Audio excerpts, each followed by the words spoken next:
안녕하세요. 오늘의 주제는 지성소와 언약궤입니다.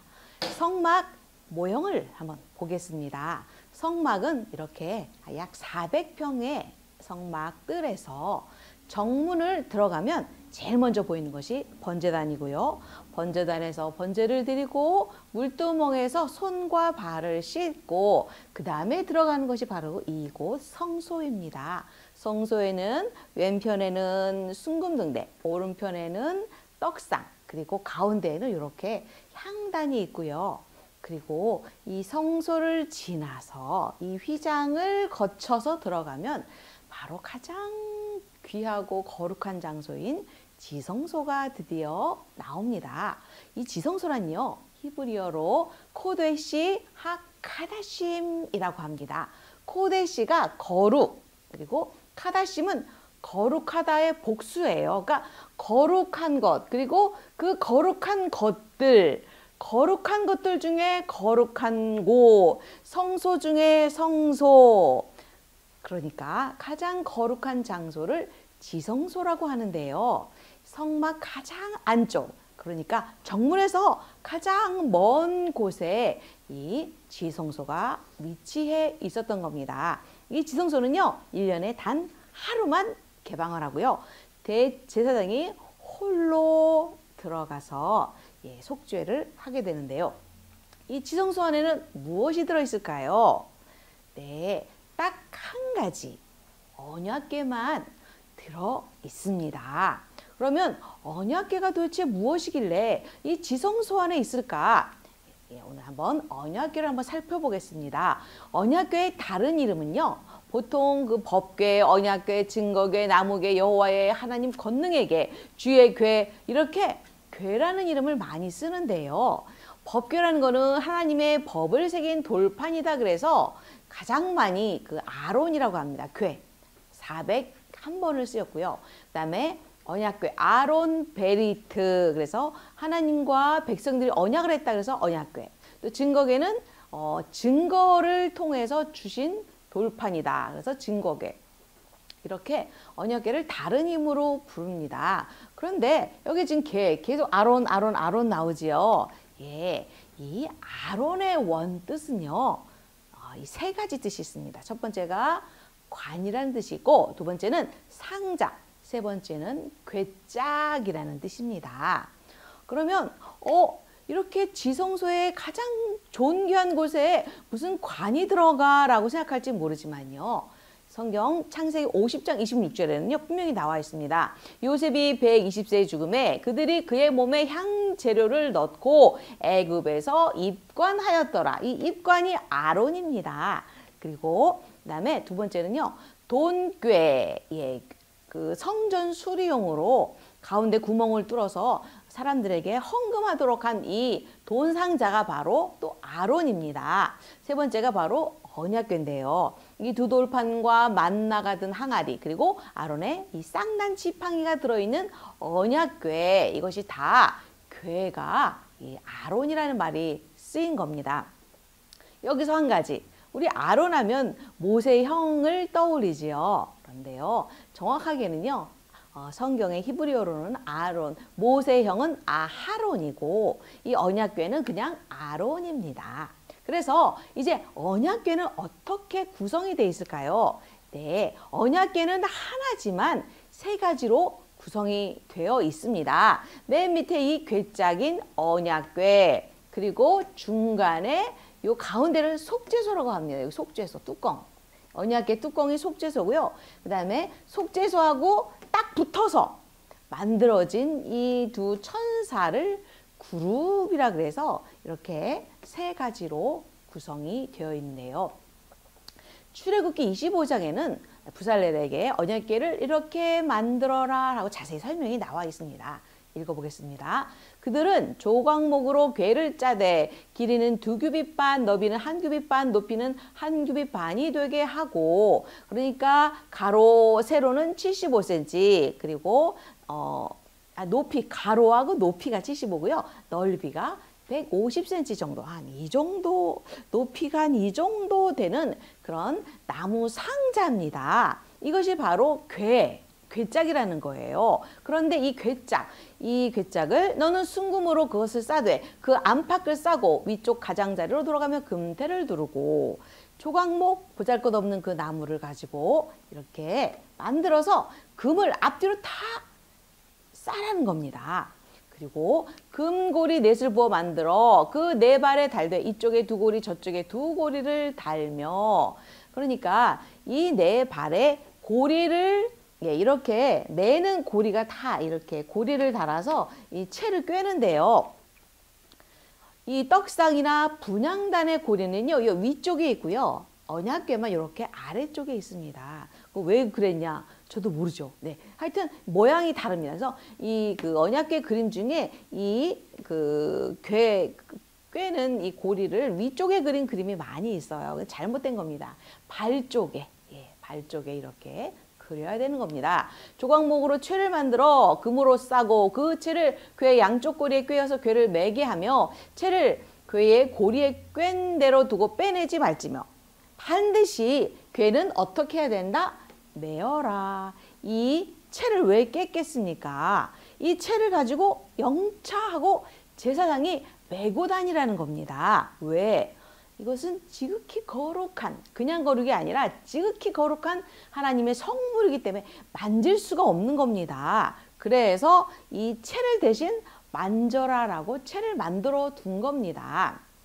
이제 내가 내게 줄 증거판을 궤 속에 둘지며 증거판이라는 건요. 언약의 두 돌판, 십계명 돌판을 말하는 거죠.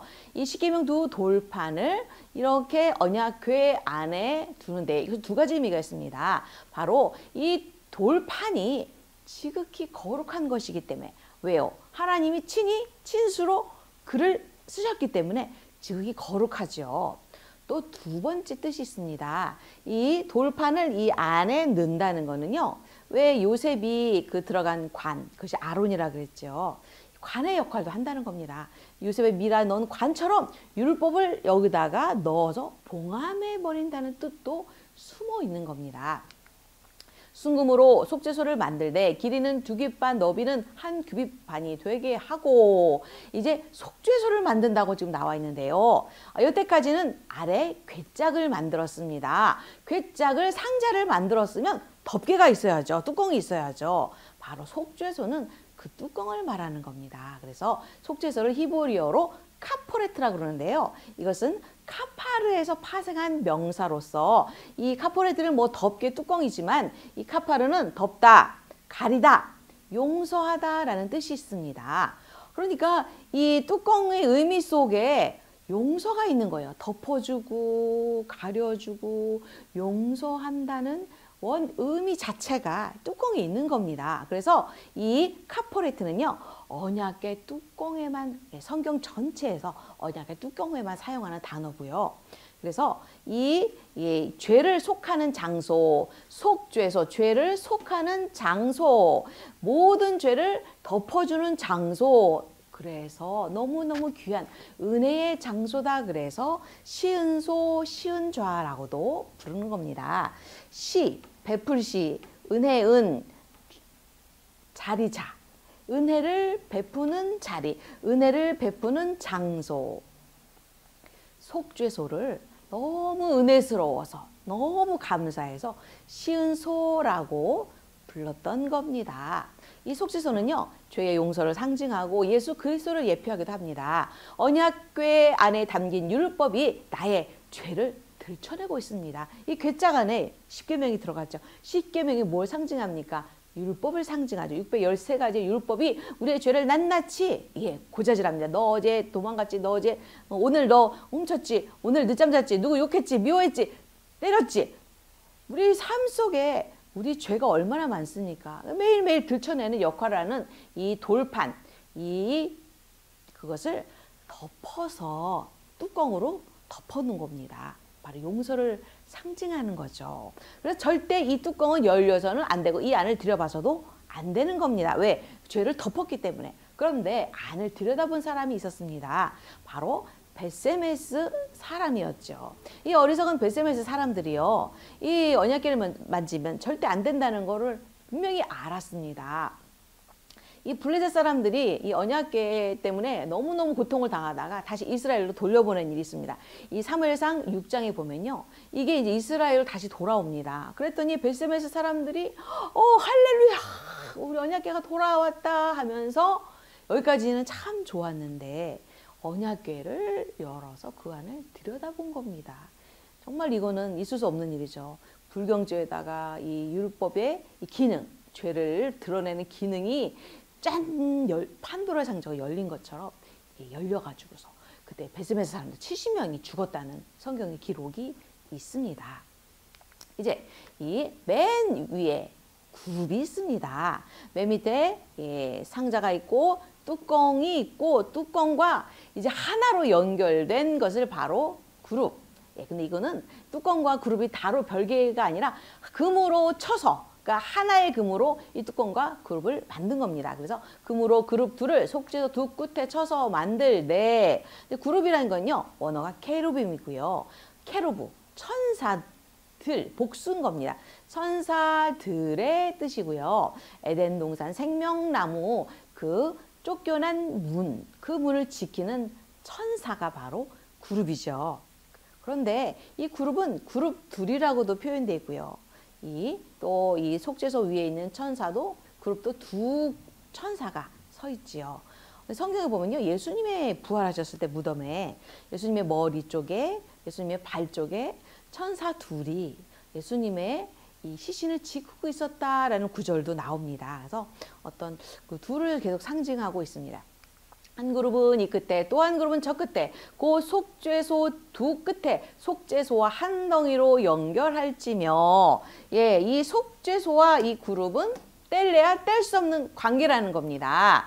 그래서 이 하나된 속죄소가 따로따로 있는 것이 아니고 이건 뭘 상징하냐면 이 그룹이요. 죄를 사하는 것과 관련이 있다는 것을 암시하고 있습니다. 그룹들은 그 날개를 높이 펴서 그 날개로 속죄소를 덮으며 그 얼굴을 서로 대하여 속죄소를 향하게 하고 그러니까 그룹들은요 이 얼굴이 어느 쪽에 향했냐면 이렇게 하는 것이 아니라 그룹이 얼굴을 속죄소를 보고 있는 거예요. 이렇게 아래로 서로 두 그룹이 다 날개를 서로 붙이고 그다음에 이렇게 고개를 숙여서 속죄소를 보고 있다는 건요. 바로 하나님의 사랑, 관심, 돌봄이 계속해서 이 속죄소를 통해서 나타나고 있다는 겁니다.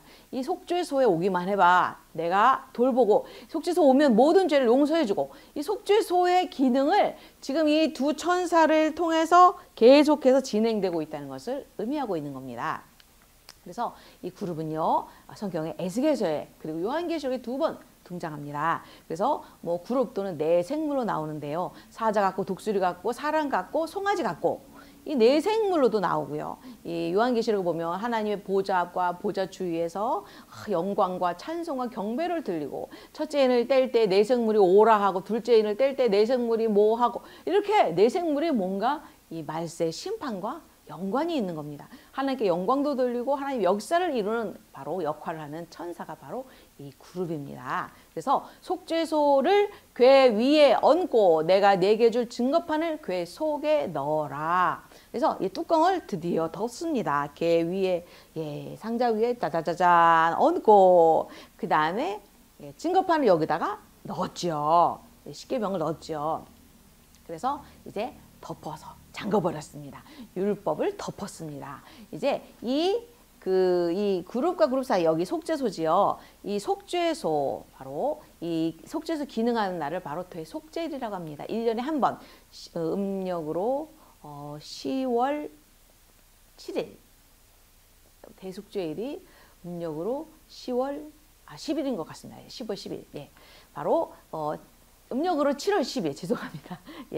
대제사장이 지성소로 향을 피워서 들어갑니다. 그리고 속죄소 동쪽과 앞쪽에 7번 피를 뿌리고 1년간의 죄를 용서받는 날이지요.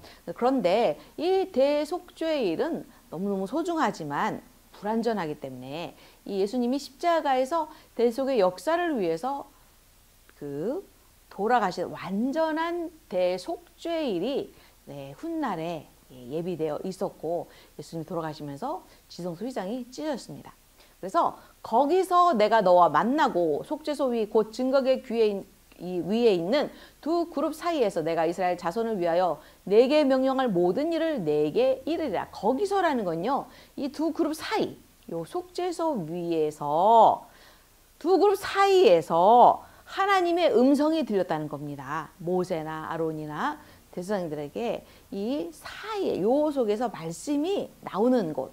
그래서 두 그룹 사이에서 외치시는 하나님의 음성이 있었던 겁니다. 지성소는요, 성소 중에 성소 가장 거룩한 곳입니다. 지성소에 온갖 보화, 다이아몬드, 금은 보화가 있는 것이 아니라 언약궤만 있습니다. 그리고 언약궤는 하나님의 사랑과 그리스도를 예표하고요.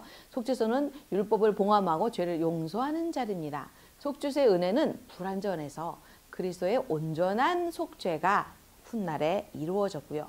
십자가의 죽으심으로 지성소 휘장이 찢어져서 우리로 하여금 지성소로 나아갈 수 있도록 문이 열려졌던 겁니다. 모두가 지성소에까지 이르는 우리 귀한 성도 되시기를 예수님의 이름으로 축복합니다.